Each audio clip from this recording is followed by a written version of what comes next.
بسم اللہ الرحمن الرحیم نحمده ونصلی علی رسولہ الکریم اما بعد۔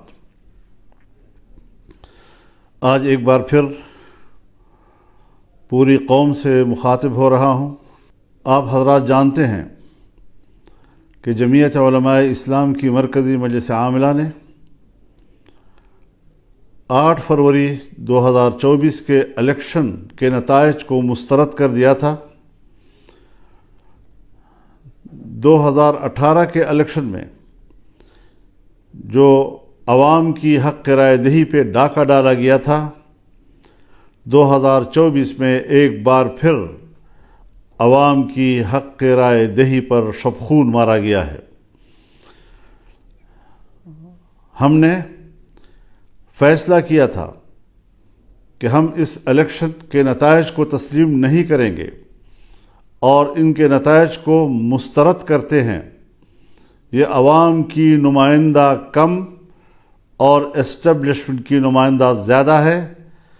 ہمیں عوام کی طرف جانا ہوگا، عوام کو اعتماد میں لینا ہوگا تاکہ وہ اپنے ووٹ کے حق کے لیے متحد ہو سکے، ان کی صفوں میں وحدت آ سکے اور وہ اس قابل ہو سکیں کہ وہ اپنے ووٹ کو تحفظ دے سکیں اور اپنے حق رائے دہی اس کو محفوظ کر سکے۔ یہ ایک واضح موقف ہے ہمارا اور اس موقف کی طرف ہم نے آگے بڑھنے کا فیصلہ کیا ہے۔ چنانچہ انشاءاللہ العزیز اللہ تعالیٰ کی فضل اور اس کی تائید کے ساتھ ہم 25 اپریل کو بلوچستان سے اس تحریک کا آغاز کریں گے اور ان اجتماعات کو ہم عوامی اسمبلی کا نام دیں گے۔ 25 اپریل کو بلوچستان میں پشین کے مقام پر بہت بڑا جلسہ کیا جائے گا جس میں بلوچستان کے عوام شریک ہوں گے۔ اسی طریقے سے 2 مئی کو کراچی میں بہت بڑا عوامی اسمبلی کا انعقاد ہوگا اور سندھ کے عوام اس میں شریک ہوں گے۔ ہماری تیسری عوامی اسمبلی پشاور میں ہوگی اور 9 مئی کو اس کا انعقاد ہوگا جس میں صوبہ خیبر پختونخوا کے تمام لوگوں کو دعوت دی جائے گی اور اس عوامی اسمبلی میں وہ شرکت کریں گے۔ اس کے بعد ہم لاہور کے لیے تاریخ کا تعین کریں گے جہاں پر پورے ملک کو اس میں شمولیت کی اور شرکت کی دعوت دی جائے گی اور ایک بہت بڑا ایک عوامی سیلاب وہ اپنی اسمبلی کا انعقاد کرے گا۔ ہم اس حوالے سے دوسری سیاسی جماعتوں سے بھی رابطہ کر رہے ہیں تاکہ عوام کی ایک متفقہ اور متحدہ صف وہ اس کو زندہ کیا جا سکے، اس کو منظم کیا جا سکے۔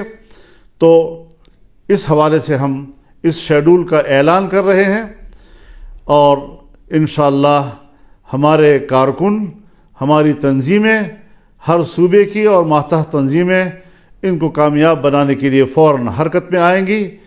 کیا مسئلہ ہے آخر کہ جہاں الیکشن کمیشن بے بس رہا ہے اور اس کو ایک نتیجہ بھی مرتب کرنے کی اجازت نہیں ہے اور اداروں کی طرف سے جو نتائج بھیجے جاتے ہیں، آج الیکشن کمیشن میں کوئی دم خم ہی نہیں رہ گیا ہے۔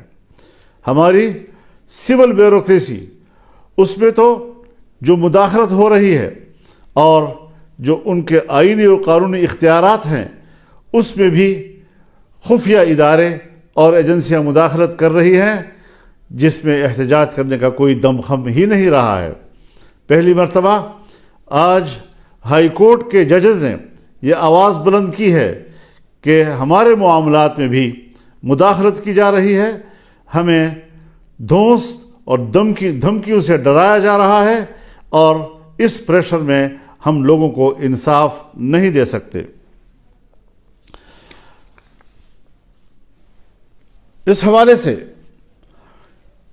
اگر ماضی کے دریچوں میں جھانکا ہے تو وہ پاکستان کے اس وقت کے وزیر دفاع جناب خواجہ آصف صاحب ہیں جو برملا ان واقعات کا ذکر کر رہے ہیں کہ کس طرح مقتدرہ نے انتخابات کے معاملے میں مداخلت کی، اس کے نتائج کو تبدیل کیا، اور کس طریقے سے اس کو الیکشن کے نظام کو، اس کے نتائج کو منظم کیا اپنے مرضی کے ساتھ، عوام کی مرضی کے خلاف۔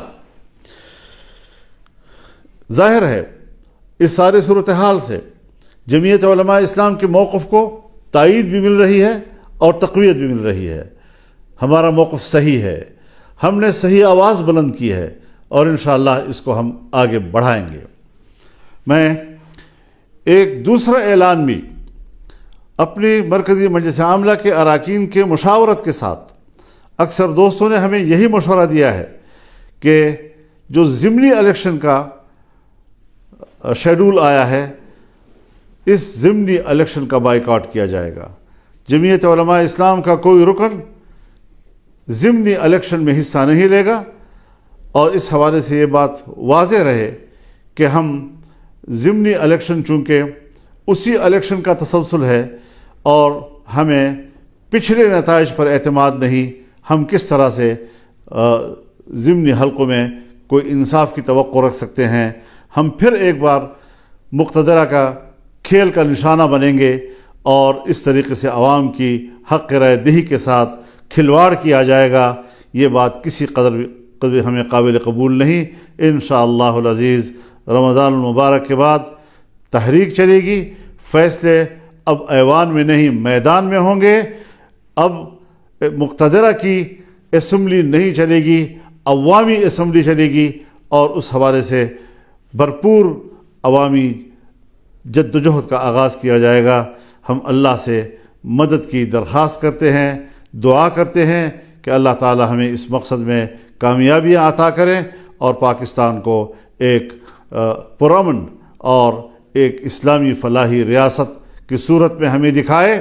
میں اس بات کی وضاحت کر دینا چاہتا ہوں کہ ہماری جدوجہد وہ پرامن ہوگی، آئین اور قانون کے دائرے میں ہوگی، اور کسی قسم کا تشدد کا عنصر ہماری تحریک میں نہیں ہوگا۔